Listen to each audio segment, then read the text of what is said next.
DJ Danny D. Hammer Friday night. And we're going to get hit Sugar with Daddy. copyright infringement. Have you ever been to Sugar Daddy's? No. Neither have I. I just remember hearing the ads all the time. I think we have a few people that work here that have been to Sugar Daddies. You think so? They frequented it Yeah? at one point of their lives. Okay. Yeah. I feel like I know who you might be talking on about. blast, but it might be the only person that lives in Mississauga here. So and blast. If someone puts that together, they live there. that looped in our last episode. Full circle. Remember, we're going. We're there. Oh yeah. They live there. We're here.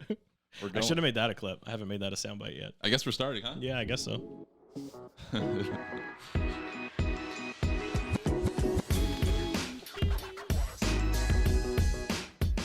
And now,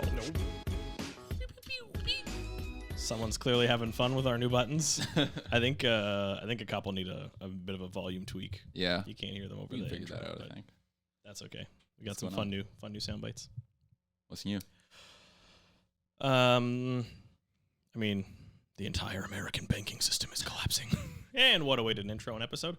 No, I don't know. What's it's new? I mean, that is so new. hard to keep up with things. I was talking to Steven about this. Like you just can't. One, you can't keep up with what's going on. Two, you can't really believe or trust what they're saying at all. Like, we're not going to raise interest rates too fast, and boom, here we are. And raising interest rates this fast isn't going to break anything, I swear. Oops, things are starting to break. And if we raise interest rates this fast, we're going to hold it stable for a long time before we consider dropping rates at all. Remember last episode when we were like 1% chance? Whoops. We hit. It's time to burr? Is that what's...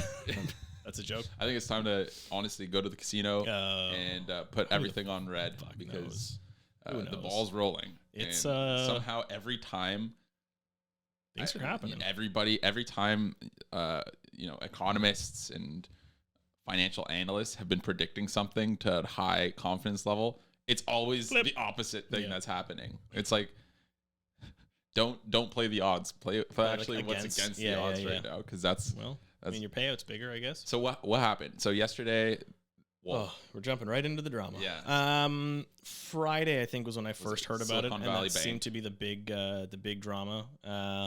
Silicon Valley Bank. I think earlier in the week they were like trying to survive, and I mean, this is all very anecdotal from me reading a bunch of random things and watching YouTube videos, so I'm not 100%. Yeah, we're not. No financial advice. Not that it could be. Don't buy anything in Silicon Valley Bank. Not that you can anymore. Anyways, they were collapsing. I think the gist of what happened, what I gather, was pre-COVID, all banks needed to hold, and this is all U.S. based, so this only applies to us as far as like people's feelings, I suppose, and then just like the currency exchange stuff is going to get kind of messy. Kind of what they do. So I think that's what's going to be the big thing, probably part of the bigger issue. But yeah, so like when COVID happened, I think the bank's liquidity requirements really got decreased, like from 10% of their assets to 0. So the banks no longer had to hold any cash for all of the deposits they had, for assets they held. 0? No way. It says some guy on the internet with he's a pretty reliable guy. That seems like it's just a recipe for a bank run, right? Like, hey, 100%. I need my money. We don't have it. Hey, he won't give me my money. And then the next guy's like, well, now I definitely need my money. Yeah. And thus things happen. But I think that bank was also, being Silicon Valley Bank, was also heavily in the tech sector, which is getting smoked right now. I think they also had some exposure to crypto, which maybe to some minor degree, but also obviously getting smoked. So shit didn't look good. And then people said, well, we need our money out of this bank because it's not looking so hot. And then the bank went boom. And I think the concern, I guess, is the FDIC, which is Federal Deposit Insurance, something, whatever. They're supposed to cover up to like $250K of people's deposits. Yes. If a bank collapses, which in that size of a bank is nothing. Like, this is the second largest bank collapse, I think, in U.S. history. Mm-hmm. But I think the government stepped up to say we're going to cover everybody for everything for both. There was a second bank that went down on Sunday as well. So they're covering people because there's some very large tech companies that have payroll that come out of that bank in particular. and that would have quite the Any trickle down examples? effect. What companies? I think You can Google it. someone, yeah, good. Why don't we just look it up? What do you think? Let's see. I think Airbnb was on that list, which would be interesting for landlords, like Airbnb investors. So let's see. Silicon Valley Bank clients. Is that Yeah, like largest. was it Airbnb? No, it was another one you said. It wasn't Airbnb. It was maybe. Let me see. Yeah, I don't remember. These are some of the companies impacted by Silicon Valley Bank. This is CBS News. Oh, that's not a small news No, station. This is, uh-oh. What else we got? Well, we got Go to the hot list. loading. I guess our Wi-Fi is bad. We got bad Wi-Fi. That's what we Bad got. Wi-Fi. Oh, man. There it is. Okay. Here are some of the companies. Boom, boom, boom. Oh, my God. It was one of those click-throughs. Doesn't matter. But Yeah, it doesn't matter. when you find it, you find it. Yeah. Andy Swim, New York-based swimwear company. Whatever. Andy Swim. I don't know what that is. Circle, fintech firm. Cirque Estate, winery. Etsy. Oh, that's not small. That's pretty is among the banks it does business with. I'm sure. Okay. It's not I'm the sure a only- lot of these yeah. larger companies too, if they're like they would have multiple different banks. Yeah. Hopefully. Farmbox RX, Fox Health, Rippling, Roblox. Oh, that's big. About 5% of the company's $3 billion in cash is held all the there. kids are going to be so upset. Roku, Oh, that's big too. $487 million. Yeah, anyways, Ooh. long story short, a lot of companies have exposure, and I think that's probably why they said let's start pulling stuff out. But what, like, I guess the interesting thing is, I mean, first of all, this is just the first domino to fall, right? This is the first bank to break. And the US is kind of trapped. Like, you come into the beginning of COVID, you remove like all financial policy, and just the money printer goes burr, as they say. You make inflation kind of crazy. Money is free for a while. And then, like, snap overnight, you start hiking rates for the past year. Like, absolutely crazy, assuming nothing's going to break. I mean, maybe they did assume something was going to break, but obviously this is the first thing that's broken. The crazy thing is they're going to keep raising rates. Like, they're not done. Are they? Yeah, they've taken a pretty hard stance on, like, the issue is inflation, right? So we talked about this last couple episodes, the deletion of the middle class, right? If they don't keep raising rates, let's say they drop rates, inflation's going to get fucking crazy, and thus evaporation of the middle class. Like your actual, it's a lose-lose though. It is a lose-lose. lose-lose. Doesn't matter if so you delete them you by tank having high rates. inflation, but people have money. Yeah. Or I mean, you delete them and nobody has money, and inflation is still somewhat high. I think Maybe it the drops a little. consensus is a recession. I mean, is all but guaranteed, I think, at this point. If we're not already technically in one, but a recession is a lot of pain, but a lot less pain than, like, truly potentially hyperinflation. If they continue to raise rates, the super worst case, like the loss of the reserve currency status for the states if their shit gets like too crazy.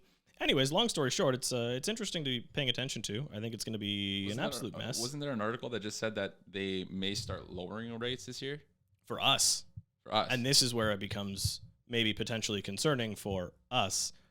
So, I mean, the states is one thing, right? They need to get their inflation under control. I don't very much know that ours is under control yet. But because of this, because of this whole bank drama that's going on, the Canadian 5-year bond yield tanked as well.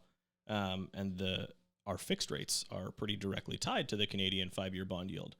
In chatting with a couple of people on the mortgage side, I think the last couple of weeks, maybe 2 weeks ago, the best fixed rates we could get were like 5.5%. As of now, and some banks move faster than others, but I think as of right now, the best fixed rates you can get are 4.5%, which is a pretty significant swing. Pretty big swing, right? In like 2 days. Yeah, like massive swing. And there's also people talking about, I mean, I don't think anytime in the super near future, but like mid-year now, are we going to be looking at the Bank of Canada rates coming down, so thus variable rates coming down, which is far sooner than anyone predicted. But is this uncharacteristic at all? Like, hey, we're not going to raise rates. Psych, boom, rates up. Hey, we're not going to drop rates. well, shit's breaking now. Do we need to drop rates? But the same concern that happens on our side. The Bank right? of Canada has two powers. They could either increase or decrease rates, or they could pretend to increase or decrease rates. That's all they could really do. That's it. Yeah. So what they usually posturing do, has a pretty significant effect 100%. on people's emotion and 100%. how they act in the market sometimes. And that's their biggest superpower is threatening, hey, we're going to increase rates. Everybody reacts to that. So it changes inflation targets because people will stop spending as much. They're like, okay, we got to start saving. No easy access to capital anymore. And then all of a sudden you see numbers without them having to do anything. And the opposite is true too. When they're like, we're going to start lowering rates, people start spending again so that they can stay at higher rates. People are still spending, expecting that rates are going to go down. So those are their powers. A lot of people blame the government for rates. They have nothing to do with it, really. I mean, slightly. They could probably try to influence the Bank of Canada, but the Bank of Canada is doing what the Bank of Canada does. Right. All they care about is inflation and interest rates. Those are the only inflation and how they can combat that using interest rates. That's it. So people like blaming Trudeau on this one. This isn't his fault. His fault. Maybe you can argue that telling people not to work anymore, which was the biggest mistake over the whole COVID extravaganza. That is the main reason we're in our scenario right now, is that people had to stay home. The economy suffered. They had to drop interest rates so that people could get free money pretty much. So people got free money. And then all of a sudden everybody has money. Obviously inflation is going to go crazy when that happens. It's crazy how they like pretended it wasn't going to be a thing. Like, and again, I'm kind of shifting back more to the States, but like the word, people kind of take their words for gospel, but like the stuff that was coming out originally was inflation is not going to be a problem. We're printing money nonstop. Inflation's not going to be a problem. Oh, inflation's just transitory. It'll go away. Oh, inflation's getting out of control, but I think we can get a handle on it. Oh no, inflation's fully out of control. Oh no, inflation is super fucked out of control, and now things are collapsing, and who knows what's next, right? You can't, I don't know, can't take their words for much, but they've also got to control the emotion of the entire market. If it's pretty interesting. We're going to collapse and explode and the inflation's going to run amok, then what happens, right? Everyone goes crazy and then things start moving quicker. A lot of the conversations I've always heard growing up through school, friend groups, mainly school pushed this a lot, was universal basic income. Right. And there are sounded mighty socialist of you there, Spiro. Well, hold on. I never said I backed that. But there was even a politician who was running for president. Forgot his name last year or whatever, a couple years ago, whenever the election was. Obviously, he didn't win. It was Bernie? No. It was another guy. He was on some major podcasts and did a national tour of the states. And they argued that everybody should get a basic income. What happened during COVID is a great example of how that will never work. I mean, that's what happened, right? Everyone That's exactly what. Well, not everyone, but not even everyone. Yeah, not even everyone. Decent portion, a more significant portion than ever before, I suppose, got access to this universal basic income for a temporary period, a very temporary period of time. It was pretty significant though. Yeah. It was, year. How long was it? A year and a half, something like that. Under two. Yeah. It was very long, and it was a good chunk of money that people were getting. Yeah. What was it, $2,000? $2,000 a month, I think. A month. It's not nothing. You can't really survive on That's the thing, is like it's not enough it's definitely not enough to survive on, right? That's not most people's rent. No. Nonetheless, food and whatever else. And this is the downstream impact. I mean, it's one factor, but it's probably a fairly significant one. Yeah, says the super not economist. Well, also, a lot of it was international shipping and yes. Supply chain, yada yada. Yeah, supply chain, and there was a lot more. Why did all the trains crash and ships go sideways? Why did that happen recently? All sorts of the train crash? The multiple train crashes. Oh, I don't know. In the States. I mean, under cared for railways and things. I've seen a couple of random videos lately of this is super side tangent. We're really getting tinfoil hat. I know, here. super tinfoil. No. This has nothing to do with why everything collapsed or anything. They're just really shitty upkeep. Their upkeep is dog shit, and they're not very well designed. There was a video I saw of just like an 18-wheeler getting smoked by a train. Oh yeah, I saw that because it was like the stop sign the stop sign was after the train tracks. Train tracks are here, maybe like 20 meters and 20 feet away. Sorry, from the stop sign. So you have to stop on the tracks if you're a vehicle that's long enough to get to the stop sign. There's also zero lights, zero signals, zero sign that like there's anything that a train is coming. I'm sure it doesn't take much, especially for like a municipality, to put like a little trip switch down the line somewhere to shut the things and blink the lights and, oh, hey, maybe move the fucking stop sign before the tracks. And then the guy stops and he's like, oh, yeah, I'm fucked. And then, yeah. Anyways, just a small glimpse into why the American trains are a shit show. I think that happens all over the place. The U.S. is something that, we all idolize and we see it. Well, no, think about it. Every movie star is probably from the U.S. You go to L.A. There's a couple sprinkles from Even Canada. Even here, I think Australia. if you become social media famous, I know a lot of people have to go to the States because you're pretty capped here. I think our government caps you in terms of like what you can actually make from a like payout from like views and things like that. Oh, is that true? Yeah, maybe. I don't know. I might have made that up, but I know I heard that from a lot of people that are like social media stuff in BC. And one, the exposure is better, but two, you're actually like financially capped, especially YouTube creators. If they get big enough, they'll just move to the States. Interesting. I'm sure the opportunities too if you go to California. Oh my God, yeah. It's just so much crazier. That's why they're all in LA. Than here, yeah. But we like to glorify it and think that, wow, this is the be all end all of all civilizations. But you really think of it, when we're thinking about that, we think of New York, we think of LA, we think of a very small handful of places. Like where else? Chicago, maybe Boston, maybe Washington. Maybe some parts of Miami. These are like what is in the media. There's a lot too. Like I'm not saying anything bad about the States in that sense. Like they've done a very good job in their whatever it's been 200 years of existence, 300 years. I don't know how long. Don't ask me. But in their time, they've done a really good job to lead democracy and capitalism and create this monster powerhouse army, powerhouse economy. Everything is the States. They're untouchable. Weird.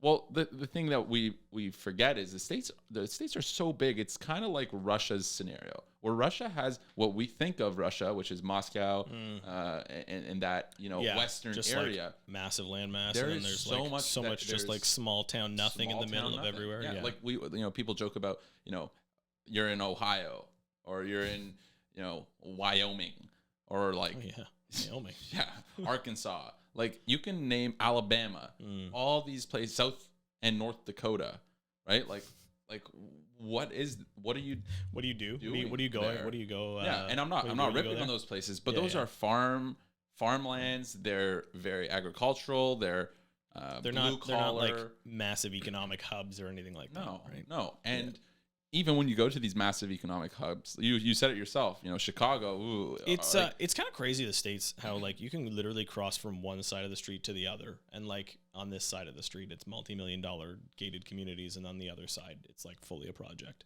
Like it's wild, the dichotomy between the two. There's a lot more gated communities in the States than I've seen anywhere else. That's for sure. And you sort of have to have it in the way they set up everything. Yeah, it's interesting. The point I was somehow getting to with this giant tangent, or before the giant tangent, I think, was if we're going to drop rates and the States is going to raise rates, what does that do to our currency? It won't happen. I don't. It won't happen. I don't think it will happen. Yeah, I think. I said I won't, but I don't think it will happen. We'll see. This is my opinion. I don't think it could happen. Again, it's just posturing. It's just. I think it's only if stuff starts to truly break here, which I don't think it really has at all yet. We more or less have to match the States. If we don't match everything they do, then we'll be in trouble because we rely on them for a lot. So if they start raising again right now, which would be again ridiculous, like it makes no sense. Yeah, let's hope it's just posturing. Yeah, like all of this at this point is like I don't, what's going on? What are they thinking? Who's really making the money? Pretty uncharted territory. Yeah, for sure. I mean, what we have to hope is that everything sticks together and it doesn't really nothing explodes. Shit doesn't really hit the fan. Yeah, it already is for sure. I know the general population is hurting a lot more than they were in the past, for sure. Like, just I'm not even going to go down that inflation rabbit hole and the cost of living and whatever. I think we've beat that horse.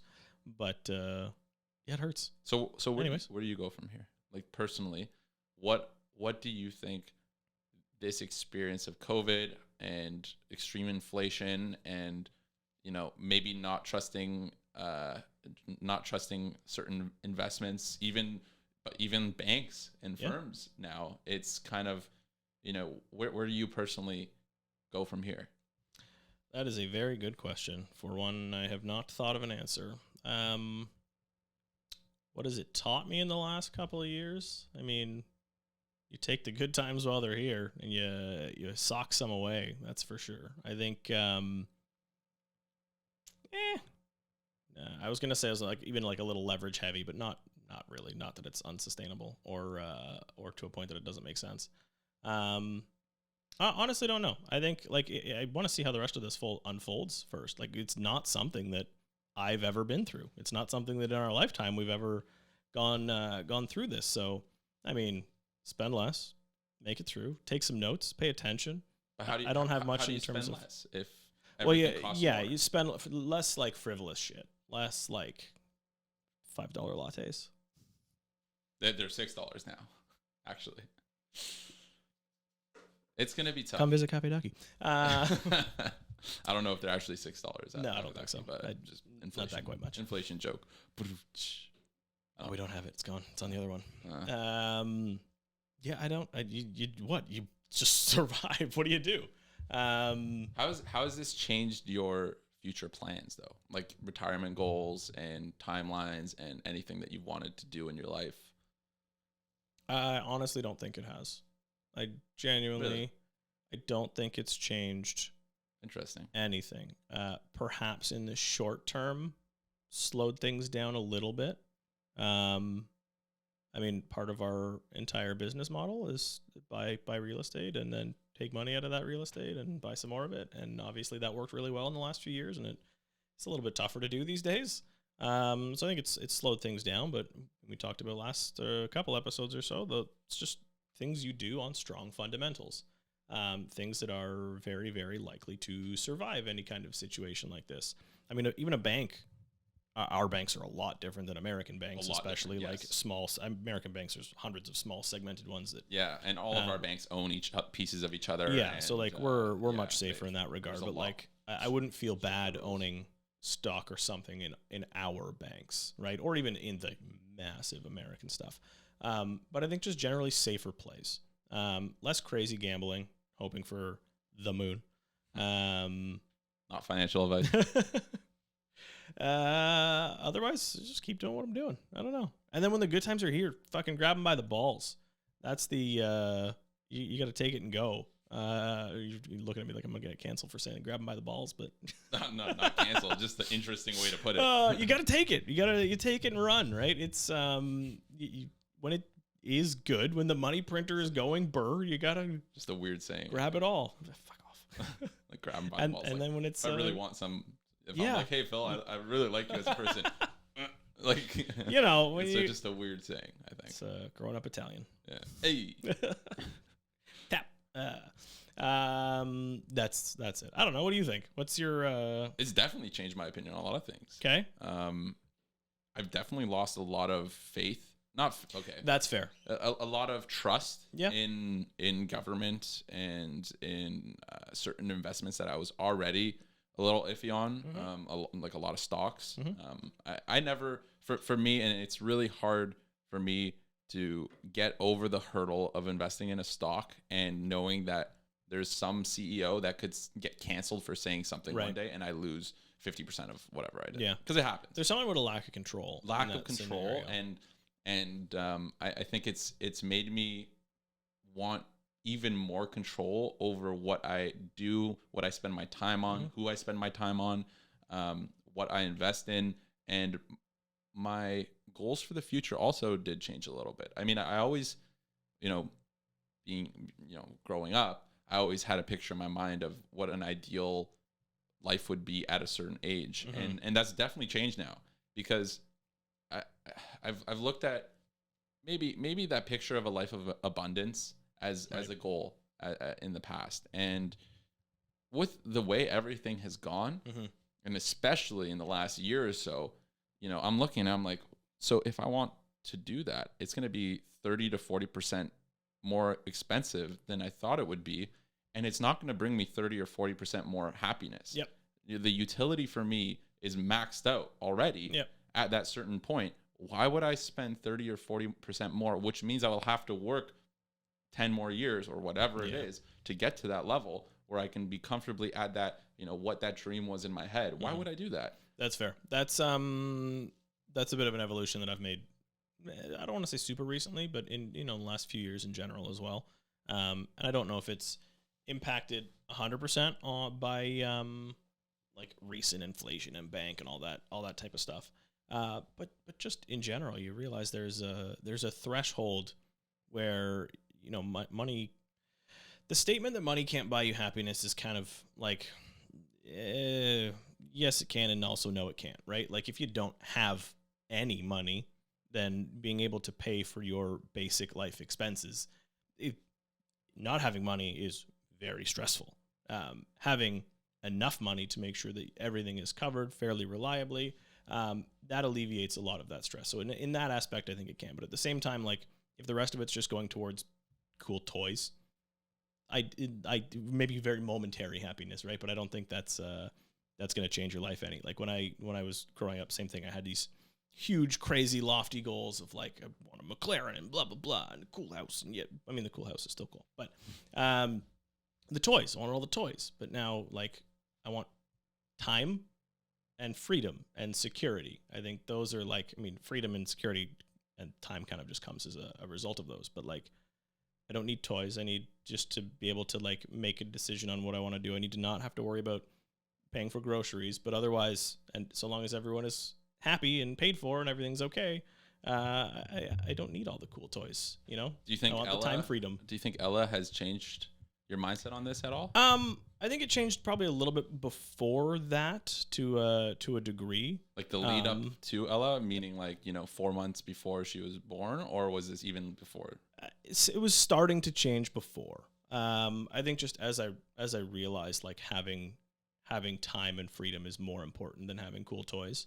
But it very much has like driven that much further down that direction. Yeah, 100%. I gotta make sure she has cool toys, but they're not as expensive as my cool toys, so that's fine. For now, yeah, exactly. Yeah, I don't know. We'll see how the next wave unfolds. Maybe my next goal is going to be get into the middle of the sticks and nowhere on a off the grid. Stay away from society. Have you watched Last of Us yet?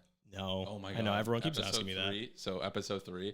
Anyways, that's all I'll talk about that, because watch it. It's the most interesting, very well done, most interesting episode of a TV show that I think I've watched. I'll put that statement out there. All right. It'll be on the hit list. You watch episode 1, 2, and then 3, you're like, what's going on? And it's pretty interesting and good. I'll have to watch it. I've seen he's making the rounds like big time lately, and I guess new Mandalorian coming out too. He's like popped off. He's everywhere, which is cool. Mandalorian just came out tomorrow. Tomorrow, I think the 15th. Mando to watch. Mando to watch.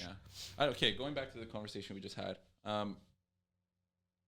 What again? The last 3-4 years.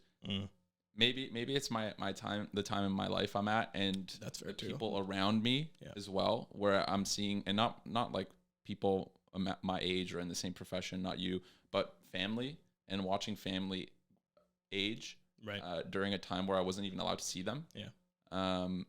And then trying to navigate the waters of making it normal again, and not feeling guilty for months and months even seeing them, because I felt like I could be the reason that I get them sick, which then could potentially be the end of their life. And there was pin that navigating the waters piece of being normal again. We'll circle back to that. Carry on. Well, yeah. So yeah, like that whole, if you want to call it a,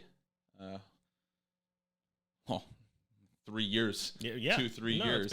That whole time period was just like 3 years as of today, pretty much. Yeah. As of today, it's been exactly 3 years, and and I know this because my birthday 3 years ago. Happy birthday, COVID. Well, yeah, 3 years ago, I remember with my family we were talking, and they're like, "Let's do something. Let's go for dinner." And I was like, "I don't know. I don't have a good feeling about this." Mm-hmm. Like, I was on Twitter like 24/7 and like reading into things, and I'm like, "This is larger than anything I've ever seen in my life. Yeah. This is going to be really bad." And I don't really want to go see anybody because I'm so scared. That was the time when there was people. There was videos of people in China dropping dead in the streets, and there was a lot of like propaganda of like, oh my God, we're all gonna die, we're all gonna die, and which again, a lot of people did pass away from some complication of this. You know, if the numbers are true, there was a big amount of people. We will definitely look back on this and say, holy crap, that was huge. Luckily, no one that is very close to me was impacted in that way. I'm sure there's somebody that was close to me who had someone, but you know, I'm very grateful for that. But I think it's really made me think about what I'm putting my time on, and if it is worth, you know, is it worth me 10xing my life, or is a 5x or 3x okay? And I get to see special moments. You know, a lot of people who do the 10x also miss their kids' baseball game. You're focused more on the outcome than the actual journey itself, right? Exactly. They miss their Sunday dinner with fam. Whatever it is, you know, they miss tucking in their kids to sleep. They miss big life moments that you can never get back. Yep. You know, that's that last one, the tucking in the kids, is a big one. I've tried to make sure that's like a forefront recently. Like our job is very here or there. It's all over the place. Sometimes it's just not a choice, right?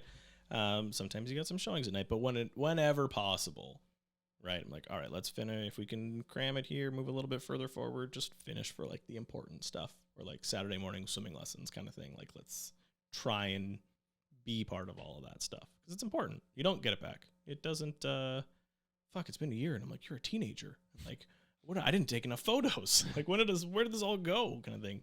Even though I've been there for like a good portion of it. Yeah. Anyways. You said put a pin in. Oh yes, the navigating the waters of just being normal again. Like, I don't want to say it's all behind us or whatever, but like it's pretty behind us. People are getting everyone's kind of getting back to normal. I feel like I was like head in the sand for like 2 full years, right? 2-3 years, and then year of a kid and stuff. So it's been a lot of that, like reaching out to people that I haven't talked to in forever, like getting back into hobbies and like trying to build those like circles back up. I think that 2023, that's what we're in, right? Yeah, 2023 is probably a good year for that. It's just like navigating those waters of just bringing social interaction and human interaction and like seeing your loved ones and friends and things again. Why are we so sentimental?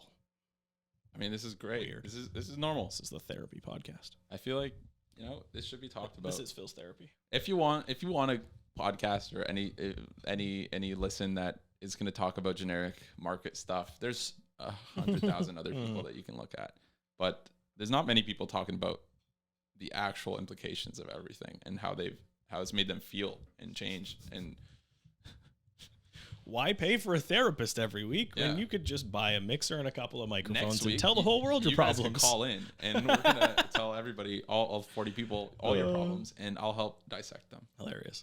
I think we gotta go. We both got calls. Yeah, we do have to go. Yeah, we're both like blown up. Hit the button. Thanks, guys. Take it easy. Thank you, free therapist. Next time's $200.